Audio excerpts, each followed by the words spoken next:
অনেকদিন পর রাজ্যের প্রাক্তন মুখ্যমন্ত্রী আবারও ফেসবুক লাইভে আসলেন গত রাতে এবং সেখানে অনেক বক্তব্য বললেন। আজকের পর্বটা না আমি একটা তার অত্যন্ত গুরুত্বপূর্ণ একটা অংশ নিয়ে শুরু করব। আমি জানি না এটা কতজন খেয়াল করেছেন। আসুন সেই অংশটা শুনিয়ে পর্বটা শুরু করি। কেউ কেউ আবার মৃত্যুও কামনা করছেন, শুনেছি। ফোন করে করে বলছেন কদিন আর বাঁচবে, আর আমি এখন অনেকদিন বেঁচে আছি, আর আমার পরের জেনারেশনও বাঁচবে, তারপরের জেনারেশনও বাঁচবে, তারপরের জেনারেশনও বাঁচবে। কেউ কেউ মাথা নত করতে পারে, কিন্তু কেউ আবার দলের পতাকাটাকে আঁকড়ে ধরতেও পারে। আমরা যেমন তৈরি করি, আমরা নতুন করে গড়ি। শুনলেন তাকে, মানে তিনি কতদিন বাঁচবেন এই নিয়ে নাকি বিভিন্ন ফোন কল আসছে এবং তিনি বলেছেন যে তিনি অনেক দিন বাঁচবেন এখনো। শুধু তিনি নয়, তিনি তার প্রজন্ম, তার পরের প্রজন্ম, তার পরের প্রজন্ম বাঁচবেন এবং তৃণমূল কংগ্রেসের পতাকাটাকে অনেকেই নাকি আঁকড়ে ধরবেন। দেখুন, আমরা মানে এখানে বাঁচা বলতে যদি মানে জৈবিক বাঁচার কথা হয় তাহলে নিশ্চিতভাবে আমরা চাই আপনি বাঁচুন।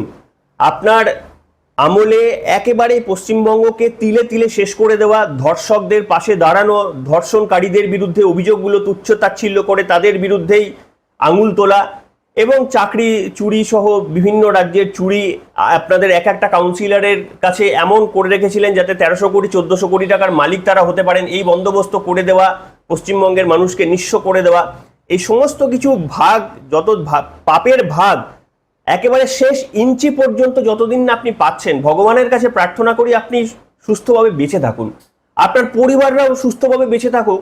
তাই তাদের জন্যও শুভকামনা, আপনাদের পরিবারদের জন্য শুভকামনা, তারাও একেবারে দীর্ঘদিন ধরে বেঁচে তাদের পাপের শাস্তিগুলো যেন দেখে দিতে পারেন। কিন্তু এখানে প্রশ্ন হচ্ছে যে শুভেন্দু অধিকারীর নেতৃত্বে নবগঠিত বিজেপি যে দুর্দান্ত গতিতে অসাধারণ কাজ করছেন সেটা নিয়ে আমাদের কারোর কোনো মনে প্রশ্ন নেই। যে প্রশ্ন আমাদের মনে রয়েছে সেটা হচ্ছে এই তৃণমূল কংগ্রেসের শুধু মমতা বন্দ্যোপাধ্যায় আর অভিষেক বন্দ্যোপাধ্যায়ের শাস্তি কি পশ্চিমবঙ্গবাসী দেখতে চেয়েছিল? বাকি সবাইকে মানে ফিরহাদ হাকিমের মতো নেতৃত্ব কিংবা এই গতকাল চন্দ্রিমা ভট্টাচার্য চলে যাওয়া থেকে শুরু করে বাকি ঋতব্রতপন্থী তৃণমূল, এরা সবাই নিষ্কলঙ্ক এবং শুধু শাস্তিটা মমতা বন্দ্যোপাধ্যায় এবং অভিষেক বন্দ্যোপাধ্যায় পেলে কি পশ্চিমবঙ্গের বাসীর এই 15 বছরের দুঃখ দুর্দশার যন্ত্রণা মিটে যাবে? আসুন আজকে আলোচনা করছি। বিজেপির চালে ভুল হয়ে যাচ্ছে না তো? এই আমার আজকে হেডলাইন বা শিরোনাম। নমস্কার, আমি প্রলয়। প্রত্যেক দিনের মতো নতুন আরো একটি খবর নিয়ে হাজির হয়েছি। মাফ করবেন, আমি আপনাদের সামনে দেখুন চন্দ্রিমা ভট্টাচার্য কিছু কথা বলতেই হয়, কারণ প্রাক্তন মুখ্যমন্ত্রী সেই সম্পর্কেও বলেছেন। চন্দ্রিমা ভট্টাচার্য কি করেছেন মানে আপনারা জানেন। এই কিছুদিন আগে পর্যন্ত, পরিবর্তনের আগে পর্যন্ত পাঁচটা দপ্তর সামলাতেন। তার মধ্যে সবথেকে গুরুত্বপূর্ণ দপ্তরগুলো তার হাতে ছিল। মমতা বন্দ্যোপাধ্যায়ের পর অন্যতম গুরুত্বপূর্ণ দপ্তর স্বাস্থ্য ছিল তার হাতে, আইন ছিল তার হাতে এবং অর্থনীতি, পশ্চিমবঙ্গের অর্থনীতি ছিল তার হাতে। এইরকম এবং আরো দুটো মানে মন্ত্রিত্ব তিনি সামলেছেন। এইরকম একটা মানুষ যখন পশ্চিমবঙ্গে শুধুমাত্রই ওই হঠাৎ করে বললেন, মমতা বন্দ্যোপাধ্যায়ের দোষ বলতে তাকে জিজ্ঞাসা করেছিলেন যে ঋতব্রত পন্থী তৃণমূলরা ঢুকলো আর তুমি ওখানে বেরিয়ে চলে এলে আর ওরা ওই কার্যালয়ে চাবি দেওয়ার সুযোগ পেয়ে গেল, তোমরা তো সবাই একবদ্ধ হয়ে বা আমাদের এমএলএদের ডেকে বলতে পারতে, আমরা গিয়ে প্রতিরোধ করতাম। এইটুকু নাকি মমতা বন্দ্যোপাধ্যায় বলেছেন বলে তার অভিমান হয়ে গেছে। যিনি পাঁচটা দপ্তরে পুরো থাকলেন, সবকিছু মানে মমতা বন্দ্যোপাধ্যায়ের আশ্রয় প্রশ্রয়ে পুষ্ট হলেন, তিনি মমতা বন্দ্যোপাধ্যায়ের নির্দেশটাকেও তার অভিমান হয়ে গেল। দলীয় নেত্রীর 15 বছর তো তাকে তো কখনো হাতাখুন্তি বাজাতে বলেছেন, কখনো কালো শাড়ি পরে রাস্তায় নামতে বলেছেন, কখনো ঝাঁটা হাতে মিছিল করতে বলেছেন, কখনো গ্যাসের ওভেন মাথায় নিয়ে কড়ায় হাতাখুন্তি মাথায় নিয়ে মিছিল করতে বলেছেন গ্যাসের দামের প্রতিবাদে, কখনো আবার নাচতেও বলেছেন। এই বয়সে তিনি নাচতেও হয়েছে তাকে, মানে সেটা আমি কটূক্তি করে বলছি না, কখনোই কটূক্তি করে বলছি না, কিন্তু আমি বলছি তিনি তো নির্দেশ মেনেছেন। আর পরিবর্তনের পরই তার মনে হয়ে গেল যে এই এখন মমতা বন্দ্যোপাধ্যায়ের তার বক্তব্য মানা যাবে না।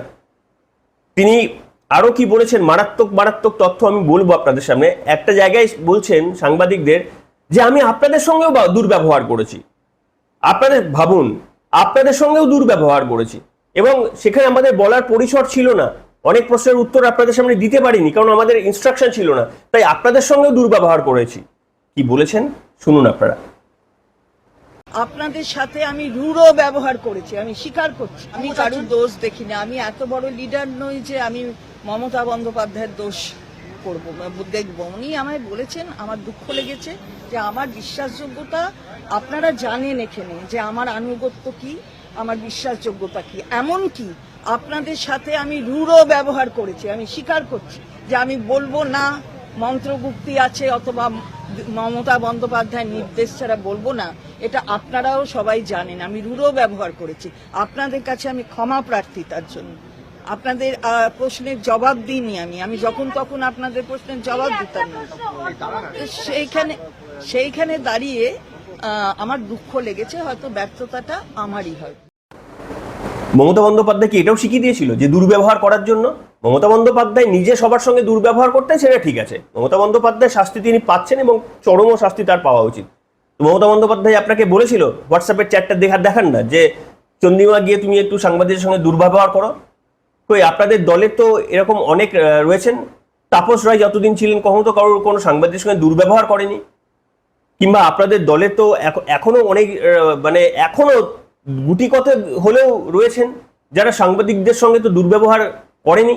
তো আপনি নিজে স্বীকার করেছেন সাংবাদিকদের সঙ্গে আপনি দুর্ব্যবহার করেছেন। সব থেকে বড় কথা কি জানেন, এই চন্দ্রিমা ভট্টাচার্য কি ভয়ানক কাজ করেছেন আমি জানি না। কেন শুভেন্দু অধিকারী রাজ্যের মুখ্যমন্ত্রী, যাদের কাছে আমাদের বিরাট এক্সপেকটেশন, কেন এই প্রাক্তন অর্থমন্ত্রীকে জেরা করার ব্যবস্থা করছেন না? তিনিও প্রকাশ্যে স্বীকার করেছেন যে মমতা বন্দ্যোপাধ্যায় 2021-এ ট্রেড মিলে চড়তে চড়তে বাজেট যে করেছিলেন এবং তিনি বাজেটের বিন্দু বিসর্গ জানতেন না।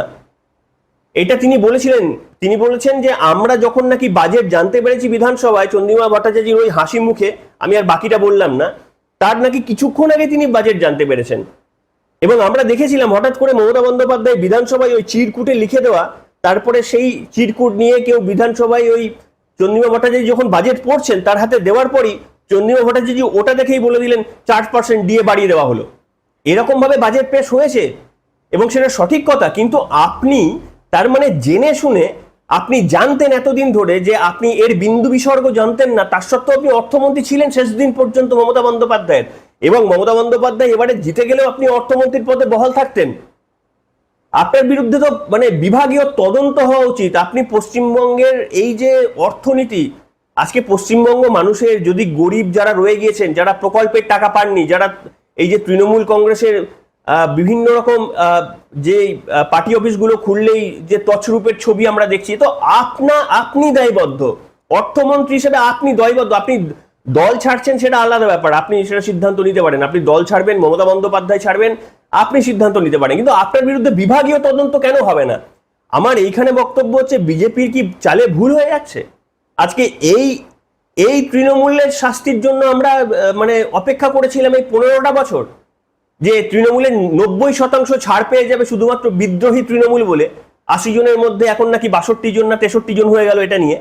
তো 63 জন চলে গেলেন, আর বাকি ওই গুটি কত রয়েছে তারাও যে কোনো দিন চলে যাবেন।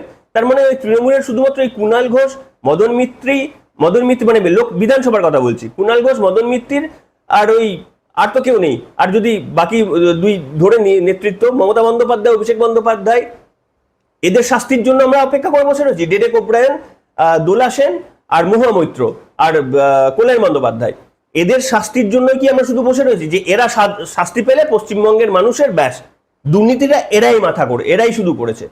এক অভূতপূর্ব পরিস্থিতির মধ্যে দিয়ে আমাদের যেতে হচ্ছে, ওটা যেটা অত্যন্ত দুর্ভাগ্যজনক। এবং যে মানে অর্থনীতিবিদ হিসেবে যিনি যিনি ল পাস করেছেন, তাকে অর্থনীতির যিনি স্বাভাবিকভাবে যার জানার কথা নয়, তাকে অর্থমন্ত্রীর দায়িত্বে মমতা বন্দ্যোপাধ্যায় দিয়ে দিয়েছিলেন এবং তার প্রতিদিন মমতা বন্দ্যোপাধ্যায় আজকে পাচ্ছেন। আমি তো ট্রেডমিলে যেতে যেতেই বাজেট করে দিই। আপনি বাজেটের কিছু বোঝেন? আপনি নিজের বাড়ির পরিবারের বাজেট করেছেন কোনোদিন? আপনাকে করতে হয়েছে নিজের জমানো টাকা থেকে, যদি প্রত্যেক মাসে মাসে আপনাকে মানে খরচ করতে হতো এবং সারা জীবন ধার না রেখে যদি সারা জীবনটা আপনাকে সসম্মানে বাঁচতে হতো, একটা যে কোনো পরিবারের যারা মাথা, তাদেরকে জিজ্ঞাসা করবেন পরিবারের বাজেটটা কতটা কঠিন। সেখানে একটা রাজ্যের বাজেট তো অনেক অর্থনৈতিক বিশ্লেষকদের মাথা লাগে। সেখানে একজন শুধুমাত্র আইনজ্ঞকে দিয়ে একটা বাজেট হয় না। আর সেই আইনজ্ঞ আমাদের মন্ত্রী, তিনি মানে স্বীকার করছেন যে মানে কি বলবো, তার কোনো ব্যাপার না, তিনি স্বীকার করেছেন হ্যাঁ আমি তো জানতাম না বাজেট। আমি তো জানতামই না, আমাকে তো বলা হতো না। আর তিনি তো একেবারেই 18 বছরের নিচে তার বয়স ছিল, তিনি প্রতিবাদ করতে জানতেন না। এই যে বিজেপি হারার পর তার 18 বছরের বয়স বেশি হয়ে গেল, এরপরে তিনি বুঝতে পারলেন না আমার 18 হয়ে গেছে, এবার আমি প্রতিবাদ করি। আপনি এইভাবে ধোকা দিলেন পশ্চিমবঙ্গের মানুষকে অর্থনীতি হিসেবে। আপনি বলছেন আপনি কিছু জানতেন না, আপনার বিরুদ্ধে কোনো তদন্ত হবে না, আপনার এই স্বীকারোক্তি। তার মানে তো এরপরে যে তৃণমূলের নেতারা বাকিরা রয়েছে, এবার তো অভিষেক বন্দ্যোপাধ্যায়কে কেন আটকাচ্ছেন? ছেড়ে দিন না। অভিষেক বন্দ্যোপাধ্যায় যদি গিয়ে কালকে বলে যে ভাই আমি চুরিপুরি অল্প যদি করে থাকি তো মাফ করে দাও, মানে আমি এটা কোট আন কোট বলছি না, কিন্তু জাস্ট একটা সিনেমাটিক মানে কি বলবো একটা ঘটনাক্রম বোঝানোর চেষ্টা করছি, বা আমার দুর্নীতির অভিযোগগুলো মাফ করে দাও, আমি আজ থেকে তোমাদের পন্থী, ব্যাস, তাহলেই এবার অভিষেক বন্দ্যোপাধ্যায়েরও মাফ হয়ে গেল। আরে নিয়ে নিন, মমতা বন্দ্যোপাধ্যায়কেও নিয়ে নিন, অভিষেক বন্দ্যোপাধ্যায়কেও নিয়ে নিন, বাকি যারা রয়েছে তাদেরকে নিয়ে নিন, নিয়ে একটা তৃণমূল কংগ্রেসের দল করুন। আমরা তো চাই যে গোটা তৃণমূল কংগ্রেসটা বিলোপ হোক। আমরা চাই না শুধু মমতা বন্দ্যোপাধ্যায় আর ওই যে কটা দুজনের নাম করলাম তারা রাজনীতির অপ্রাসঙ্গিক হয়ে যাক, আর বাকি এরা রাজনীতিতে ভেসে থাকুক। এটা পশ্চিমবঙ্গের মানুষের মানে কামনা নয়, এটা আমরা কেউ চাই না। কিন্তু আমাদের এই দাবি, আমাদের এই বক্তব্য কি রাজ্যের মাননীয় মুখ্যমন্ত্রী, যিনি বিরোধী দলনেতা থাকা অবস্থায় পশ্চিমবঙ্গবাসীর মানে প্রত্যেকটি বেদনাকে যিনি অনুভব করতেন, তিনি কি আজকেও অনুভব করছেন পশ্চিমবঙ্গবাসীর এই চাহিদাটুকু? নাকি শাসক পরিবর্তন হওয়ার পর যে তথ্য সত্যি হয়ে থাকে সেটাই সত্যি হতে আবার চলল? কারণ দেখুন, মুখ্যমন্ত্রী হিসেবে মমতা বন্দ্যোপাধ্যায় থাকাকালীন সব থেকে বেশি যিনি যন্ত্রণা পেয়েছেন তার নাম কিন্তু আপনি নন, তার নাম স্বয়ং শুভেন্দু অধিকারী। তার এবং তার পরিবারের, তার বৃদ্ধ বাবা মার ওপর যে মানে বর্বরচিত এই সমস্ত রাজনৈতিক প্রতিহিংসামূলক আচরণ করা হয়েছিল, তিনি সব থেকে বেশি, কিন্তু তিনি ডেফিনেটলি কোথাও তার কিছু না কিছু প্ল্যান রয়েছে। তবে পশ্চিমবঙ্গবাসী হিসেবে আমাদের দাবিটা তোলা উচিত। আমাদের কাছে, আপনাদের কাছে বাড়ির চাবি কার কাছে থাকবে, কে মানে ওই যে যখন বিল্ডিং নিয়েছিলেন তখন কে আগে সাইন করেছিলেন, এগুলো আপনাদের বক্তব্য, আপনাদের চিন্তা ভাবনার বিষয় হতে পারে, এগুলো আমাদের কোনো বিষয় নয়। আমি এখানে আপনাদের সামনে আরেকটা তথ্য আজকে শেষের দিকে দেব, সেটা হচ্ছে এই চন্দ্রিমা ভট্টাচার্যকে নিয়ে অনেক জানতে পারলাম, বুঝেছেন তো। চন্দ্রিমা ভট্টাচার্য এতদিন ধরে কাজ করেছেন, কিন্তু তার সম্পত্তি শুনলে আপনারা চমকে যাবেন।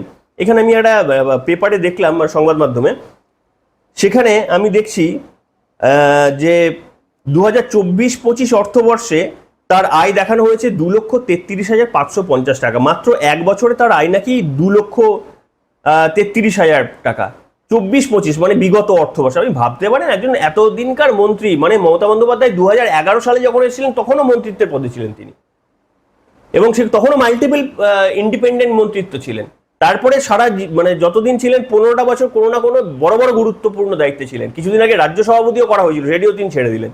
বক্তব্য হয়েছে মাত্র 2 লক্ষ টাকা, মানে মমতা বন্দ্যোপাধ্যায়ের পর তিনি সব থেকে গরিব আমাদের রাজনৈতিক নেতা তৃণমূলের, আমার যা মনে হচ্ছে দেখে।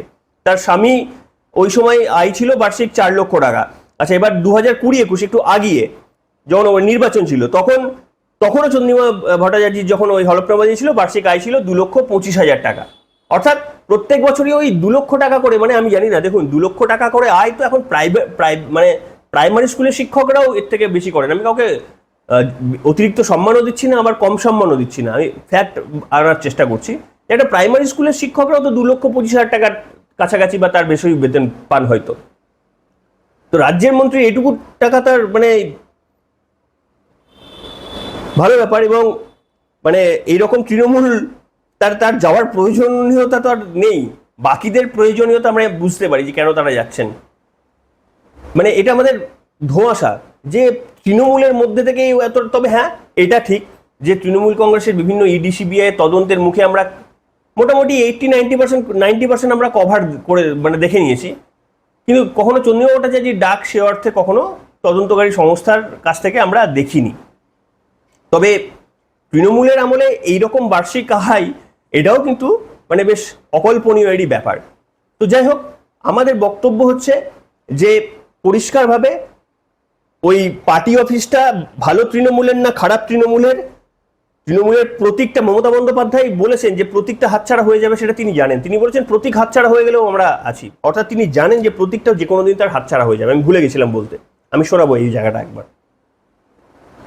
পিঠে থেকে দল ভাঙার চক্রান্ত, ভাবেন কি আমি মরে গেছি? ভাবেন কি আমাদের কর্মীরা মরে গেছে? ভাবেন কি অল ইন্ডিয়া তৃণমূল কংগ্রেস মরে গেছে? মনে রাখবেন, আপনার পক্ষে আছে বলে সরকার, আপনি তাকে দিয়ে নির্বাচন কমিশনের কাছে কমপ্লেন করিয়ে আপনি সিম্বল কেড়ে নিতে পারেন, যদিও আমরা জানি সিম্বল আপনার পক্ষে যাবে না। কিন্তু ধরে নিলাম যদি ভ্যানিশ কুমার বাবু আমাদের পার্টিকে ফিনিশ করার জন্য ইলেকশনটাও করেছেন, যদি সিম্বল দিয়েও দেয়, তাতে কি যায় আসে? সিম্বল সেটাই হয় যেটা সাধারণ মানুষ গ্রহণ করে, তৃণমূল কংগ্রেসরা গ্রহণ করে। আমি এই সিম্বল নিয়ে 1 মাস 22 দিনের মাথায় আমি কিন্তু লড়াইটা করেছিলাম, তখন আমি সিম্বলটাও কাউকে চেনাতে পারিনি। আর এখন দরকার আমি গলায় সিম্বলটা ঝুলিয়ে মানুষের কাছে যখন বেরোবো, আপনারা কি আমার কন্ট্রোল করতে পারবেন? অত সস্তা নয়। হ্যাঁ, কন্ট্রোল করতে গেলে আপনাদের আমাকে প্রাণে মেরে ফেলতে হবে। তার তো চেষ্টা কম করেননি। কাকে মারেননি? মহুয়াকে অ্যাটাক করেছেন, অভিষেককে অ্যাটাক করেছেন, কল্যাণকে অ্যাটাক করেছেন, আমার বাড়িতে হামলা করেছেন। আমাদের অনেকে যারা আমাদের সহকর্মী, তারা লক আপে পড়ে আছে, মাটিতে শুয়ে আছে, কাউকে কোমরে দড়ি বেঁধে, কাউকে পায়ে শেকল বেঁধে, কাউকে মাথা নাড়া করে, কারো মাথায় কপিল ঢেলে আমাদের কি বলে সমস্ত নানা রকম কিছু ঢালছেন, গায়ে নানা রকম কিছু ছুটছেন, বলতেও লজ্জা লাগে। বাচ্চারা মিড ডে স্কুলে ডিম পায় না। শুনলেন, অর্থাৎ মমতা বন্দ্যোপাধ্যায় খুব ভালো করে জানেন যে কোনোদিন প্রতীকটা তার হাতছাড়া হয়ে যাবে, বুঝতে পেরেছেন? তার সঙ্গে যথাযথ পানিশমেন্ট গুলো হচ্ছে, এবং আমি তো বললাম তিনি লম্বা বাঁচুন, আরো দেখবেন তিনি রাজনীতিতে অপ্রাসঙ্গিক, পুরোটা দেখুন। কিন্তু তার সঙ্গে তিনি যেন এটাও দেখে যেতে পারেন, পিছন থেকে তাকে যারা ছুরি মেরে আজকে শুধু তাদের দুর্নাম দিয়ে নিজেদের গায়ে, মানে ওই নোংরা গায়ে গন্ধ, যে ওই আতর মেখে ঢাকে, ওই যে গান ছিল, সেই আতর মেখে যারা নোংরা গায়ের গন্ধটা ঢাকার চেষ্টা করছেন, ওই একই রকম ভাবে তাদেরও মানে জনতার সামনে উন্মুক্ত করে দিতে হবে আমাদের পশ্চিমবঙ্গবাসীকে। তা না হলে আমাদের লড়াইটা হলো না। আমরা যে অর্থে পরিবর্তন চেয়েছিলাম সেই অর্থে পরিবর্তন তাহলে হবে না। তবে it's too early to say. Suvendu Adhikari মাত্র কয়েক মাস ক্ষমতায় এসেছেন, এখনো কিচ্ছু এরকম হয়নি। আমরা মিনিমাম একটা টার্ম আমরা ডেফিনেটলি তার দেখব। দেখার পরই যদি কোনো সিদ্ধান্ত নিতে হয়, কোনো বক্তব্য ফাইনালি জানাতে হয়, কোনো জনমত বলতে হয়, তখনই আমরা বলতে পারবো। কারণ শুভেন্দু অধিকারী একটা বিরাট মাপের রাজনৈতিক, আমরা তার অ্যানালিসিসটা করতেই পারবো না। তার কারণ তিনি কি ভাবছেন এই মুহূর্তে, মানে তিনি একটা ইন্টারিম কিছু একটা খেলছেন, তারপরে বড় কিছু একটা খেলবেন, হতেই পারে। তার জন্য আমাদের কিছুটা প্রতীক্ষায় থাকতেই হবে, ওইটুকু ধৈর্য আমাদের রাখতেই হবে। আমরা তো অনেক রাখছি বিভিন্ন ক্ষেত্রে ধৈর্য, আপনাদেরও একটু ধৈর্যবোধ রাখতে হবে। এনিওয়ে, সবাই ভালো থাকবেন। আজকে পর্বের বিষয়ে কমেন্ট করবেন সবাই। এখনকার মতো এখানেই।